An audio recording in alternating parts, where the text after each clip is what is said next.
সবাইকে, আপনারা কেমন আছেন? আশা করি ভালো আছেন, সুস্থ আছেন। আমিও ভালো আছি। তো আজ আমি আপনাদের সামনে কিছু কথা শেয়ার করব। আমি যখন ফার্স্ট আসাম আসি তার কিছু অভিজ্ঞতা, তো এখানকার জিনিসপত্রের দাম সব কিছু আজকে আপনাদের সাথে শেয়ার করব। তো যেদিন আমরা ফার্স্ট আসাম আসি, তো সেদিন আমরা প্রথম এখানে রান্না করতে বাড়ির ঘরেতে, তো সেদিন আমরা কিনে খেয়েছিলাম। তো প্রথম আমরা এখানে রুটি কিনতে গিয়েছিলাম। তো এখানে কোথাও রুটি বিক্রি হয় না, সেভাবে হয় না বলতে গেলে। যেরকম আমাদের উত্তরপাড়া কলকাতাতে রুটিটা একটু বেশি আমাদের চলে, আমাদের কলকাতা লোকের, কিন্তু এখানকার লোকেদের সেইভাবে কেউ রুটি বিক্রি হয় না, কিনে খায় না। তো খুঁজে খুঁজে একটা দোকান পেয়েছিলাম। তো আমরা 3টে রুটি আর তার সাথে বললো ডাল আছে, তো নিয়েছিলাম। তো আমরা ভেবেছিলাম আর কত দাম হবে, 6 টাকা 7 টাকা। আমাদের ওখানে তো 3 থেকে 4 টাকা 4.5 টাকা এইভাবেই রুটির দাম। তো যখন আমরা বিলটা করলাম, বললো 3টে রুটির দাম 70 টাকা। মানে আমি না অবাক হয়ে গেলাম যে রুটির দাম 70 টাকা 3টে রুটি। তো যাই হোক, বিল তো আমাদের দিতেই হবে। দিয়ে নিয়ে চলে এলাম। বাড়িতে এসে রুটিগুলো দেখছিলাম, এত যেমন রুটি সেরামই, কিন্তু এত শক্ত, সে রুটি ছেঁড়া যাবে না, এরকম একটা অবস্থা। তো যাই হোক, এই আমার একটা ফার্স্ট অভিজ্ঞতা কিনে খাওয়ার। তো তারপর থেকে সেভাবে আর কিছু সেভাবে কিনে খাইনি।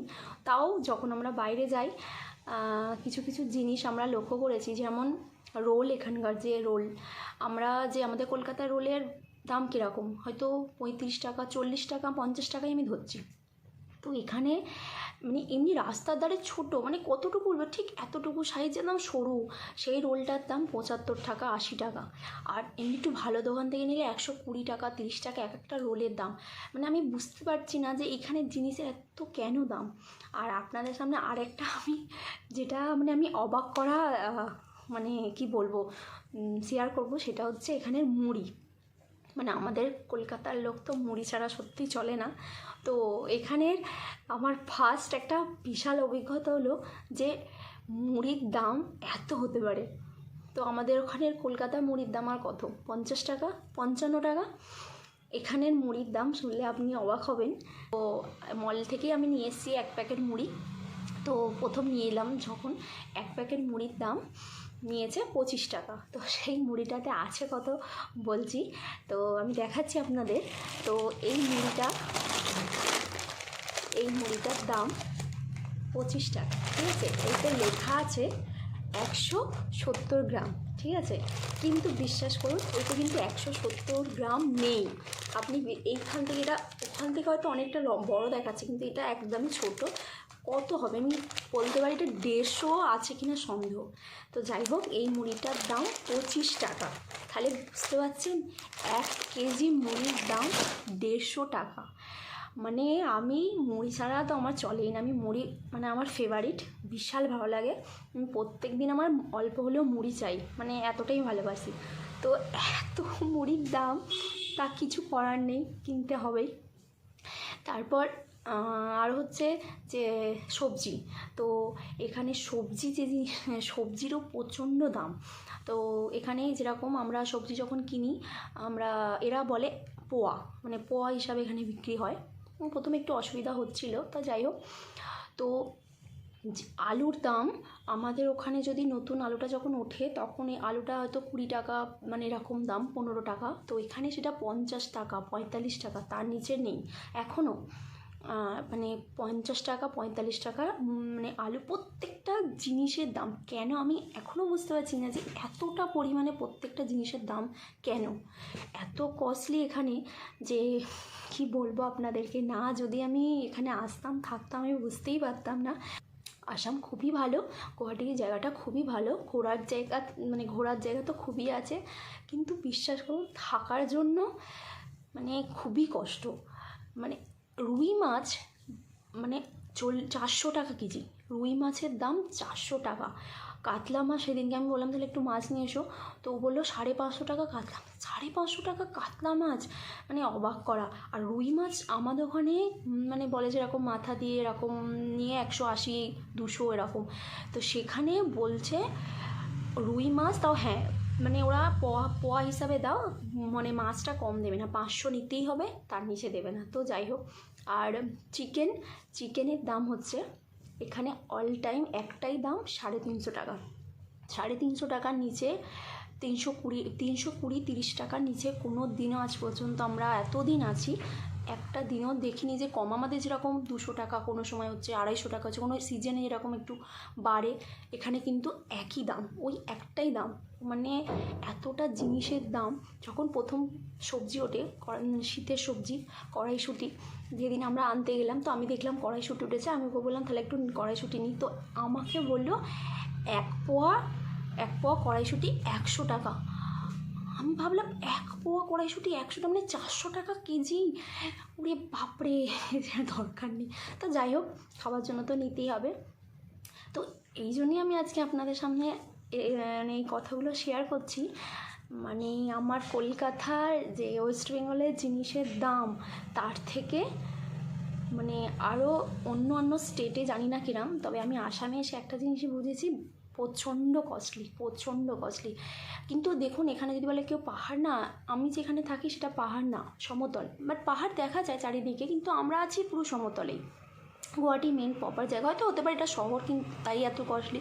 কিনতেই বলবো যে আমার ওই কথাগুলো হয়তো অনেকের খারাপ লাগবে, কিন্তু আমি এটাই বলবো, আমার কাছে এখানকার লোকজন খুব ভালো, সত্যি ব্যবহারও ভালো, পরিবেশও ভালো, শান্ত, কিন্তু থাকার জন্য সত্যি মানে ভালো। বাট একটা মানুষ প্রচণ্ড স্ট্রাগল না করলে এখানে থাকতে পারবে না।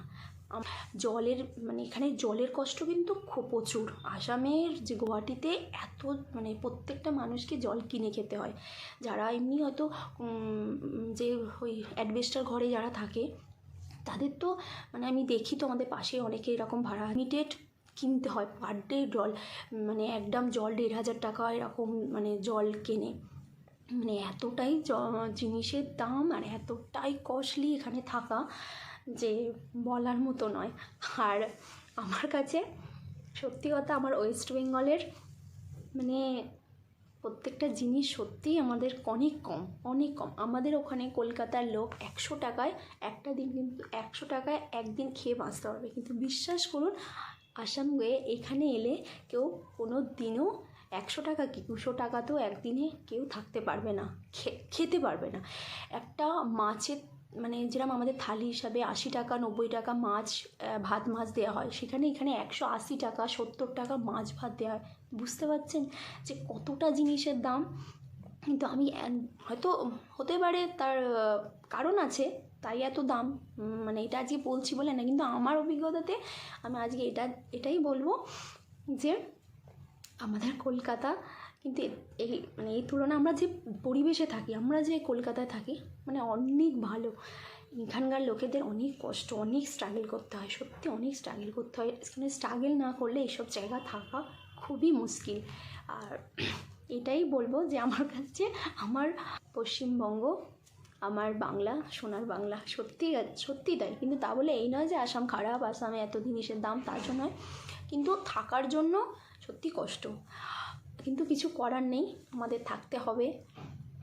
আর হাজব্যান্ডের কাজ, তার জন্য আমাদের থাকতে হবে।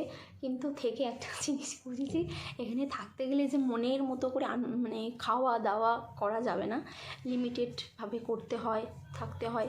কিছু করার নেই, সবটা ভেবে, চারিদিকটা ভেবে থাকতে হয়।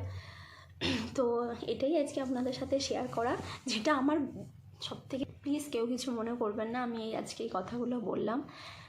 হয়তো আমাকে অনেকে অনেক কিছু বলবে, পশ্চিমবঙ্গ ভালো বললাম, হয়তো অনেকে কি বলবে, কিন্তু না, আমার কাছে আমার কলকাতা বেস্ট।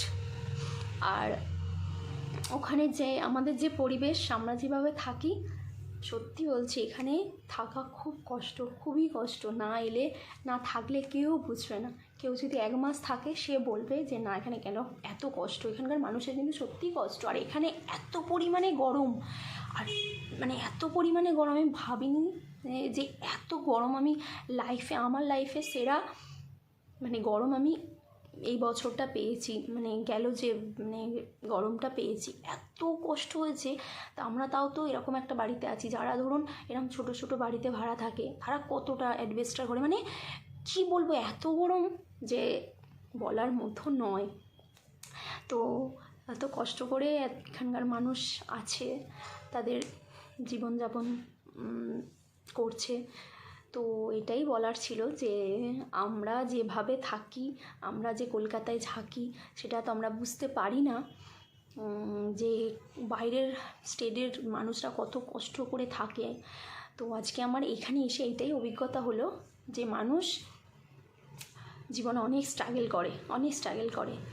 তার এখানে পাহাড়ি এলাকায় তো আরও কষ্ট, অনেক কষ্ট। যারা পাহাড়ে থাকে তাদের তো আরও অনেক কষ্ট। তাই আমার এই কথাগুলো আজকে বলার এটাই উদ্দেশ্য যে জীবনে অনেক কিছু দেখার আছে, অনেক কিছু জানার আছে, বাইরে না এলে কেউ জানতে পারবে না, বুঝতে পারবে না। তো নমস্কার বন্ধুরা, আজকে এই পর্যন্তই, এটাই আমার বলার ছিল। তো নমস্কার, ভালো থাকবেন, সুস্থ থাকবেন, টাটা, আজকে এই পর্যন্তই।